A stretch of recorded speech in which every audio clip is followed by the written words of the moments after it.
¿Se oye? Sí. Buenos días a todos. Espero que estéis bien. Tengo la voz un poco tocada. Así que si tienes en tu corazón orar durante el tiempo del mensaje, pues también te lo agradeceré, para que sea bueno lo que pueda decir, pero también que el Señor me acompañe y podamos tener ese espíritu de oración. Y quería empezar con una pregunta para vosotros en esta mañana. ¿Alguna vez has sentido que estás peleando, que estás en un momento de lucha, de batalla, pero no sabes bien contra quién estás peleando? ¿Alguna vez te has sentido así? Y quería poner un ejemplo. Por ejemplo, en el mundo del deporte, y hoy cada vez hay mucha competición en el mundo del deporte a todos los niveles, a nivel profesional o a nivel amateur, si estáis practicando algún deporte. Seguro que es súper importante conocer cuál es el contrincante contra el cual te vas a enfrentar. Si lo conoces, tendrás más opciones de ganar ese partido. Pero si no lo conoces, ya empiezas el partido en desventaja. Por ejemplo, será importante conocer cada uno de los componentes que es el equipo rival. Cuáles son sus tácticas, sus estrategias. Si nos metemos sé que a algunos de aquí les gusta jugar a voleibol. Si nos metemos a pensar en el deporte, en el vóley, qué importante es saber la táctica que puede tener el equipo rival. Porque cuando está jugando, puede ser que la coloque para un lado y la rematen por aquí, o la coloquen para otro lado y la remate por allí. Y entonces necesitas saber cuáles son las técnicas del equipo rival para poder intentar bloquear a tiempo sus jugadas. Si no, estás totalmente indefenso, si no, tienes más probabilidades de perder ese partido, ¿no? En la vida cristiana nos pasa exactamente lo mismo. Y en muchas ocasiones, como os hacía en la pregunta, posiblemente estamos luchando en una batalla equivocada. Estamos peleando en una batalla equivocada. Nuestros días, mañana por ejemplo, cuando empecemos a trabajar, están llenos de retos, de problemas, discusiones, situaciones de enfermedades, situaciones que no esperábamos pero que nos llegan, complejidades. Y en medio de este mundo que es opuesto a lo que es la voluntad de Dios, vamos a tener lucha. Y como creyentes, aún más. Ahora bien, cuando decía quién es nuestro verdadero contrincante, es que quisiera que pensamos que muchas de las personas que nos están rodeando, sea cual sea la lucha en la que te estés enfrentando ahora mismo, no son vuestro verdadero y principal adversario. Porque, quieras verlo o no, hay una lucha mucho más elevada que no podemos ver a simple vista o no podemos entender con los 5 sentidos. Y estamos hablando de una batalla espiritual. Y vamos a estar durante unas semanas hablando y ahondando en ese tema. Y quería que empezásemos leyendo el libro de Efesios, capítulo 6, del 10 al 13. Efesios 6, del 10 al 13, dice así: Fortaleceos en el Señor y en el poder de su fuerza. Poneos toda la armadura de Dios para que podáis hacer frente a las artimañas del diablo. Quiero enfatizar el verso 12. Dice, porque nuestra lucha no es contra carne y sangre. Aquí se está refiriendo a los seres humanos, a las personas, a cada uno de nosotros. Sino que es contra poderes, contra autoridades, contra potestades que dominan este mundo de tinieblas. Contra fuerzas espirituales malignas en las regiones celestiales. Por tanto, poneos toda la armadura de Dios para que cuando llegue el día malo, que llegará, cuando llegue el día malo, podáis resistir hasta el fin con firmeza. Y como decía, hoy empezamos una serie de predicaciones, vamos a estar ahondando desde el versículo 10 hasta el versículo 18 durante varias semanas. Y vamos a estar viendo cuál es la batalla espiritual, contra quién luchamos y cuál es la armadura que Dios nos da. Y he repartido el mensaje en 3 puntos, lo tenéis en vuestra hojita, si queréis seguirlos también o tomar notas, siempre es bueno. Y en medio de esta lucha, lo primero que tenemos que preguntarnos es, bueno, entonces, ¿quién es realmente nuestro adversario? ¿Quién es nuestro enemigo, no? Y como decía la carta, no estamos hablando de carne o sangre, estamos hablando de personas humanas. Estamos hablando de otro tipo de enemigo. Porque tu enemigo, cuando estás en casa, con tu marido o con tu mujer, no es tu pareja en una situación, un conflicto familiar. Es el maligno, que lo único que quiere es que se rompa esa familia cristiana. En esas ocasiones, muchas ocasiones de esas, nuestro enemigo no será visible, pero sí que será muy real. O por ejemplo, con los hermanos de la iglesia, cuando hay distinciones, conflictos, desacuerdos, problemas, situaciones, ¿no será que es el diablo el que quiere quitarnos el gozo y las ganas de servir al Señor, a nuestro Señor? ¿Quién estará celebrando y picando palmas cuando alguno de nosotros dice, bueno, yo voy a dejar de servir al Señor, por a lo mejor contiendas que hemos tenido entre nosotros? ¿Quién estará celebrando esa situación? Como hijos de Dios, debemos tener presente que en ocasiones estaremos en batalla espiritual.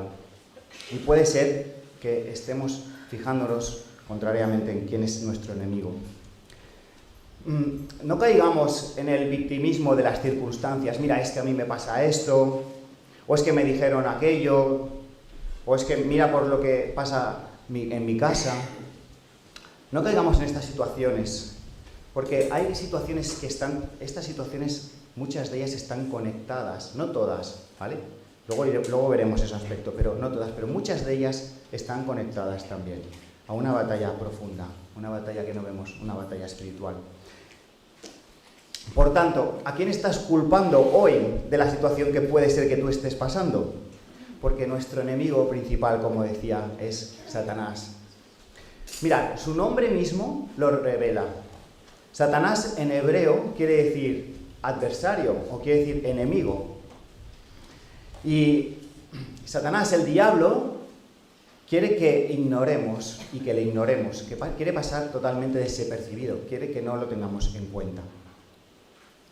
Ser creyentes, hoy en día, nos va a dar mucha ayuda para vivir la vida cristiana, evidentemente, pero no nos va a dar la inmunidad de los ataques del enemigo. Todo lo contrario. El enemigo, el diablo, lo único que va a querer es obstaculizar y obstruir cada una de las circunstancias para que nuestra vida como discípulos de Jesús pues no sea llena de gozo. Ese va a ser su objetivo principal y a eso tenemos que tener totalmente conciencia de ello. Mirad, esta semana ha sido durísima para mí. O sea, al tocar este tema, la verdad que ha sido una semana muy complicada. Llena de dificultades, cansancio, oposición, conflictos, momentos que no esperaba. Pero también tengo que dar gracias a Dios, porque en medio de esas circunstancias he podido notar su presencia y que el Señor me ha sostenido. Y todo y que la batalla espiritual es fuerte, y ahora veremos cómo es el enemigo y cómo actúa con nosotros, quiero hacer un spoiler.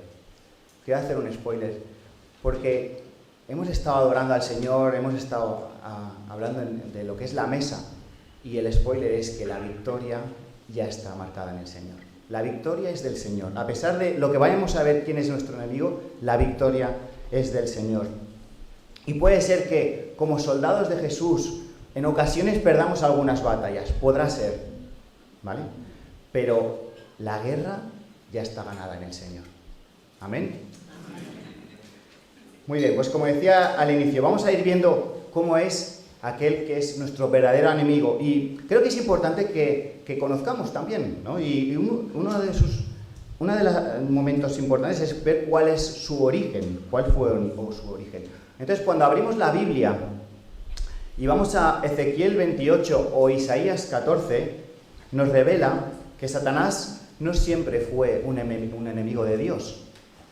En su origen, Dios lo creó con hermosura.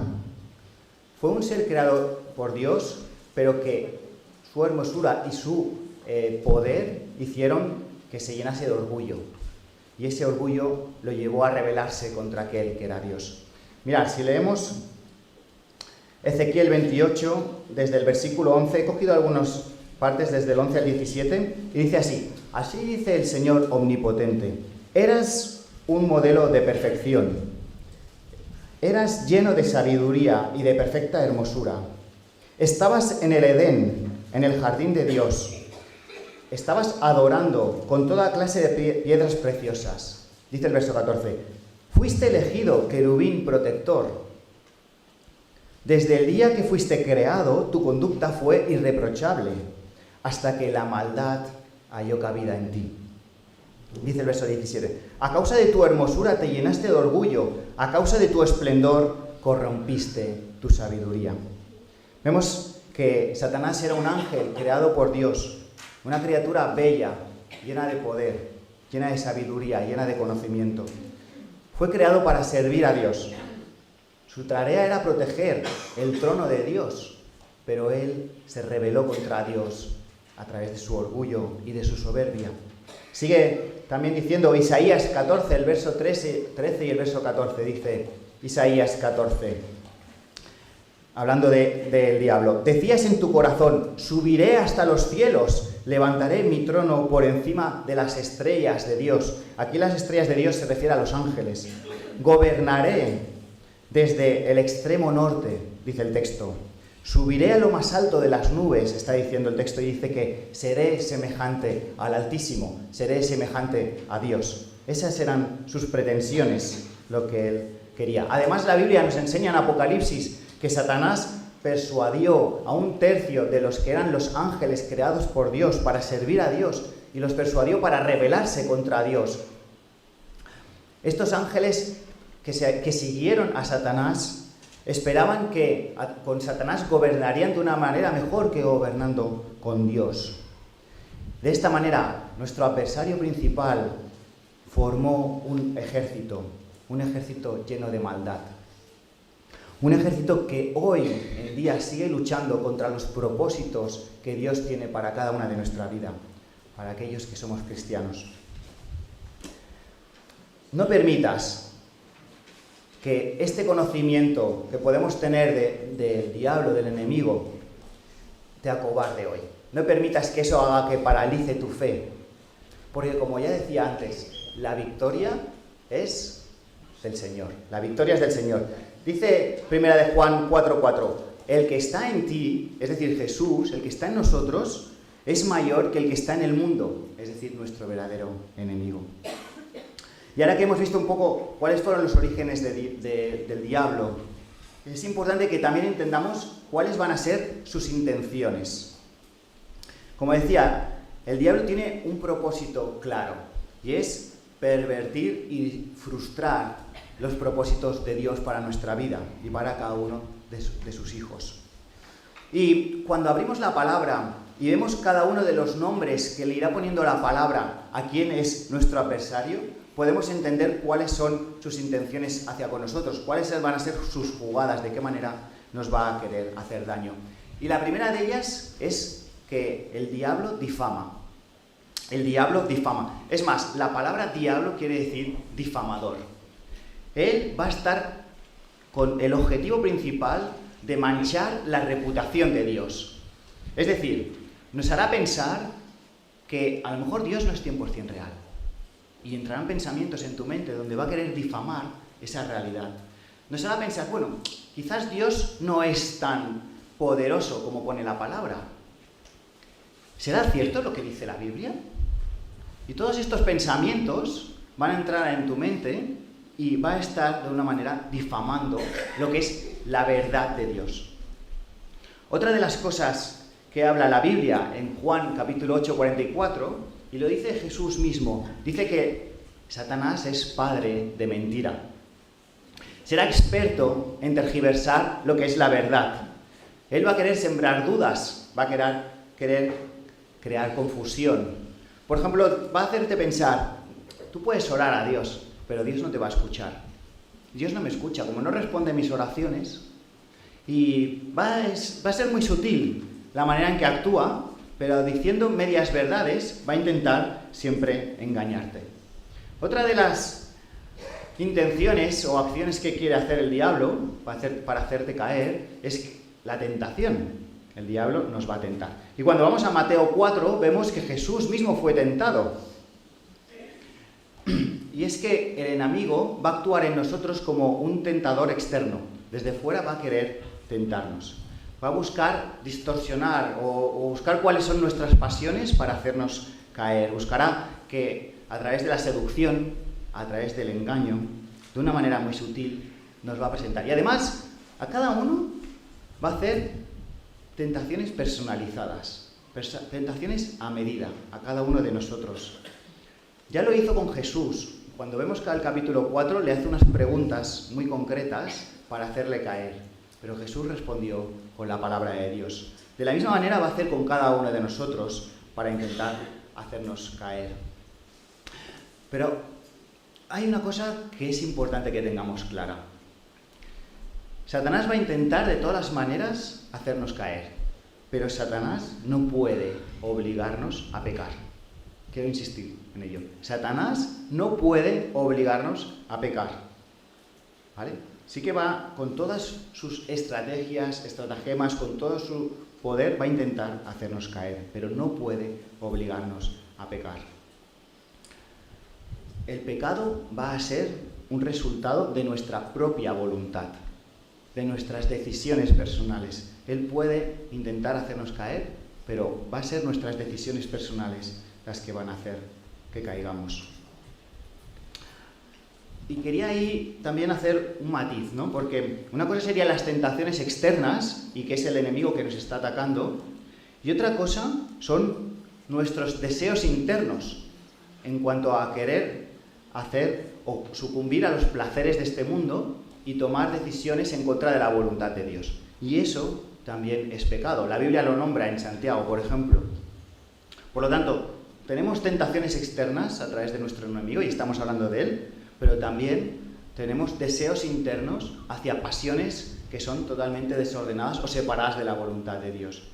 Y esas son también nuestra propia voluntad la que está haciendo o tomando esas decisiones. A eso se le llama en la Biblia concupiscencia, una palabra un poco fea, pero se le llama así. Esos deseos internos por los placeres que como seres humanos, aunque seamos hijos de Dios, seguimos muchas veces teniendo por este mundo.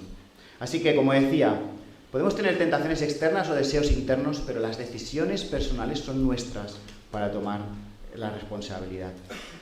Decía que el diablo difama, el diablo nos miente, el diablo nos tienta y al final también el diablo nos acusa. Nos acusa. En Apocalipsis habla que el enemigo es el acusador.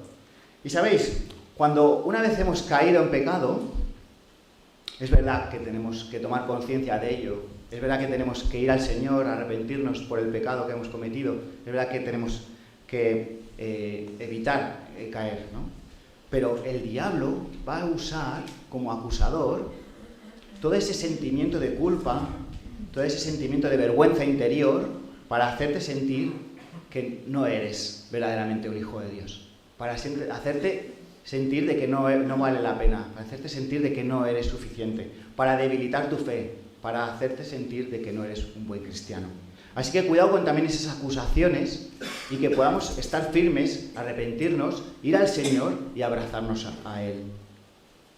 Como decía antes, en resumen, el diablo no puede obligarnos a pecar, pero sus intenciones va a ser intentar separarnos de la presencia de Dios. Y déjame hacerte una pregunta entonces. ¿Dónde estás perdiendo la batalla hoy? A lo mejor ahí tienes algunos puntos flacos y estás perdiendo. Y como decía antes, la batalla espiritual se nos libra en la mente, en nuestros pensamientos. Mirad, es una lucha continua de desgaste en nuestros pensamientos. Pensamientos de deseos, de atracción hacia el mal, de dudas, de fracasos, de desánimo que van a entrar en tu mente. Y es que el enemigo lo que va a intentar es atraparte en el miedo, en la culpa o en la insatisfacción del pecado. Buscará paralizar nuestra fe, hacernos, de alguna manera, quitar el gozo. Buscará apagarnos espiritualmente, quitarnos la conexión con Dios. Hará que, a lo mejor, nos levantemos sin fuerza. No sé si os ha pasado, a mí me ha pasado. Que te levantas sin fuerza, que te levantas quizás incapaz de vestirte con la armadura de Dios que veremos en estas próximas semanas, que te levantas sin gozo. Quizás el enemigo en esas batallas te está quitando las ganas de orar también al Señor. Te está quitando las ganas de aferrarte a su palabra, de leer su palabra. Y quizás algunos ya hasta hayan dejado de luchar. Puede ser que algunos hayan dejado de luchar. Y no es porque la batalla haya acabado, sino porque algunos puede ser que estén cansados ya de tanta lucha. No sé si alguna vez te has llegado a sentir así. Te lo dejo para tu reflexión personal. Y en medio de esta situación, bienvenidos. En medio de esta situación, no es fácil esta situación. Y creo que todos hemos vivido situaciones en nuestra vida en las que hemos sufrido ataques del enemigo. Pero en medio de esta situación, la pregunta es, ¿cómo debemos actuar nosotros?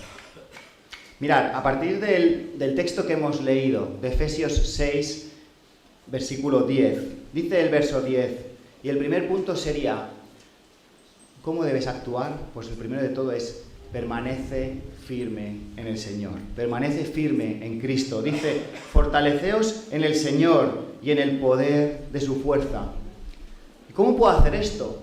¿Cómo puedo permanecer firme? ¿A qué se refiere Pablo a qué se está refiriendo en este texto? Yo no sé bien a qué se refiere. Pues no, primero de todo no será por nuestras propias fuerzas. No vamos a poder permanecer firmes por nuestras propias fuerzas, sino por nuestra identidad en Cristo.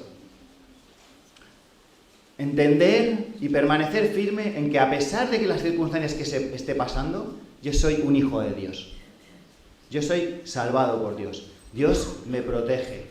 Dios está conmigo. Dios siempre va conmigo. Hay un texto que dice, todo lo puedo en Cristo que me fortalece. No por mí, sino porque Cristo está en mí. El Señor va a ser nuestra fuerza en medio de las dificultades. Una vida llena de confianza en el Señor. Permanecer firme en el Señor, en su confianza. Permanecer firme en el Señor, en su esperanza. No cedas a las mentiras que puede ser que entren en tus pensamientos. Ten presente que Dios siempre va contigo. Ya se lo dijo a muchas personas que están en la Biblia y nos lo sigue diciendo a nosotros. El Señor siempre va contigo. Así que permanece firme en el Señor. Dice el verso 13, y seguiría el segundo punto. Usa toda la armadura de Dios. Usa toda la armadura de Dios. Dice el verso 13, poneos toda la armadura de Dios para que cuando llegue el día malo, el día difícil, podáis resistir hasta el fin con firmeza. No te levantes, como decía antes, sin vestirte con la armadura de Dios. No vayas desprotegido como cristiano. Mirad, la armadura de Dios que vamos a ver estos días, habla de, la primera de ellas es el cinturón de la verdad. El cinturón de la verdad es aquel que nos habla de, y voy a hacer un pequeño entrada, aunque luego cada semana se va a ir viendo cada uno de ellos, ¿no? Pero el cinturón de la verdad es el eje de todo nuestro cuerpo, a través de lo que serían las abdominales, ¿vale? Si no tenemos este eje firme en el Señor, no puedes tener movilidad para hacer un partido de vóley, como decía antes. Si este eje no lo tienes fuerte, no vas a poder mover los brazos, no vas a poder jugar. Es importante que el cinturón de la verdad, ¿y cuál es la verdad? Estar firmes en la verdad de Dios. La coraza de justicia. La coraza nos está protegiendo el corazón. Es importante que nos pongamos el cinturón de la verdad para tener esa movilidad. Es importante que nos pongamos la coraza de justicia para proteger nuestro corazón. El calzado del Evangelio de la paz, dice el texto. Qué importante es ponerse un buen calzado para poder avanzar. Y está hablando del Evangelio de la paz.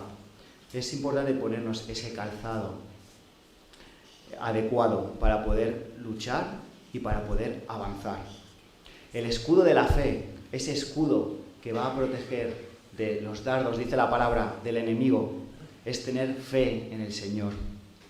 El casco de la salvación. El casco de la salvación nos habla de que la coraza protegía el corazón, el casco estará protegiendo nuestros pensamientos, estará protegiendo nuestra mente. Y por último, la armadura de Dios está hablando de la espada del Espíritu, la espada que es la palabra de Dios, esa espada que sirve para protegerse de los ataques del enemigo y también para poder atacar. Esta armadura que Pablo estaba viendo mientras que estaba en la cárcel a ese soldado y le sirvió de imagen y nos sirve hoy de imagen para nosotros, es muy importante. No luches solo. Perdona. Estaba diciendo que es importante que permanezcamos firmes en el Señor. Estaba diciendo que es importante que nos pongamos toda la armadura de Dios. Y el tercer punto que quería deciros es que es importante que no luchemos solos. ¿Cómo van los soldados? ¿Van solos por la vida? ¿Cómo van los policías por la calle? No van solos nunca. Como mínimo van 2. En el ejército, pues estuve leyendo, como mínimo iban 4 personas, ¿vale? Como mínimo iban 4. Qué importante es que no vayamos solos. Qué importante es esta comunidad de fe, esta y cualquier otra. Qué importante es vivir la vida cristiana sin ir solo por la vida, como un llanero solitario, y disfrutar de la vida y de la comunidad de fe, para poder edificarnos unos a otros, para poder ayudarnos unos a otros. Necesitas ser parte de la iglesia. No necesitas venir a la iglesia, sino ser parte de la iglesia, para poder ayudarnos unos a otros en medio de esta batalla espiritual. Necesitarás personas que te levanten cuando te caigas. Necesitaré personas que me levanten cuando yo me caiga.